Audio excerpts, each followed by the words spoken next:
And it's Pujo time in Kolkata, and look at where we are. We are at the Chore Bagan Sarbojonin Durga. This is one of the most beautiful pandals you can see, and the theme is feeling. Onubhuti in Bangla, feeling, and that's what sport is all about. I will start with Raja, Shormishtha and Gargi also joining me. Raja, sport is all about feeling, and this is what it is. Absolutely. Walking in here, the feeling of devotion comes in. You can't touch that feeling, but you got to feel it from your heart. And I think that's what cricket also is all about. With the Indian team, with cricket, all of us believe that there is a religion called cricket.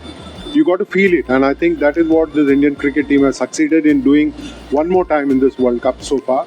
And I'm sure they will have a very good long journey and make us all believe as fans, as critics, as people who have admired sport, that there is no greater feeling than watching sport and enjoying the human endeavor that we're getting to see.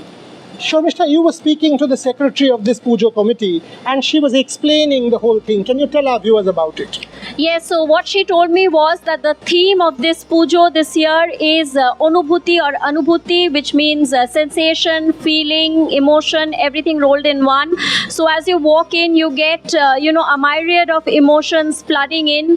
There are several installations inside the Pandal, which I think are done by professional artists because they are so professional. We have raindrops, the creation of raindrops or dewdrops, flowering lotuses. There are 1,000 pieces of Bal Gopal embedded in a certain wall to, emphasize the motherhood aspect of the goddess. The other of motherhood is the child. And, the goddess here, of course, it's a very minimalist concept. The idols are not so very bejeweled, not so bedecked as we are used to seeing. It's a minimalist concept, but it gives the impression of great serenity. Absolutely, and this is, as I said, what she just explained quite beautifully. It's this deep feeling that sport gives. You see a toxic world, you see a toxic India, and then you come to sport. No religion. There are Muslims, there are Sikhs, there are Hindus. But do we talk about it? We don't. We celebrate the oneness. And that's what this Pandal is all about. The moment you walk in, you leave all your distress outside. Gargi, when you watch sport, whether it's Pakistan, Bangladesh, New Zealand, that's what the Indian cricket team stands for. Absolutely, and to connect sport with this pandal and the kind of decoration that they have done here, nothing is static. None of the decorations here are static. The flowers, the raindrops, the mudras as well, everything is moving, and I think that's what represents cricket so well, because nothing in cricket is static. It's all such a dynamic game. Every time it's moving, it's something is happening, and that's what I connect this pandal with. Pandal. In Bengali, you want to get it right? Pandal. So it's, that's the thing. Okay. So, what really sort of the World Cup is like a caravan. It comes and goes. All of this will also go, and that leaves a void, a feeling of emotion. Dada, there is an installation here which represents the cycle of life. You can see how the wheel is spinning in a clockwise direction, and sometimes it is spinning in an anti-clockwise direction. There's a lot of entangling and disentangling happening.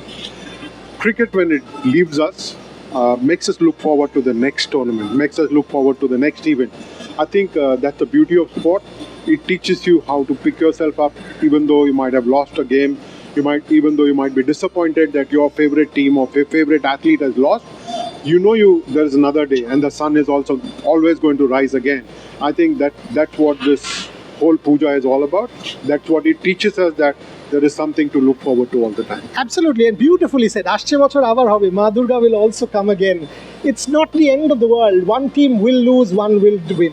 Yes, that's precisely what I was saying a little while back, that it's a pity to imagine that all of this is temporary, but it's going to again come back next year. That's what the installation Raja was talking about signifies, the cycle of life. It's always ebbing and flowing.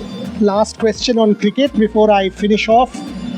India started well, and New Zealand is an overachieving team.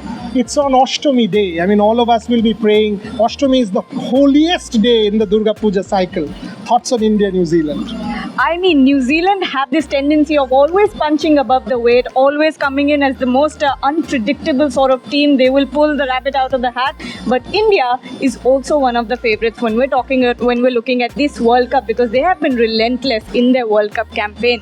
So has New Zealand, by the way. They are the two strongest team right now, along with a few others as well. But when it comes to India versus New Zealand, I think it's going to be a very good contest between them. There's always those sour grapes of MS Dhoni being run out and all of that.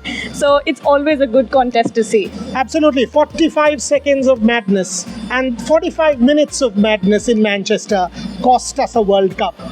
Shall we get it back? This is our home soil.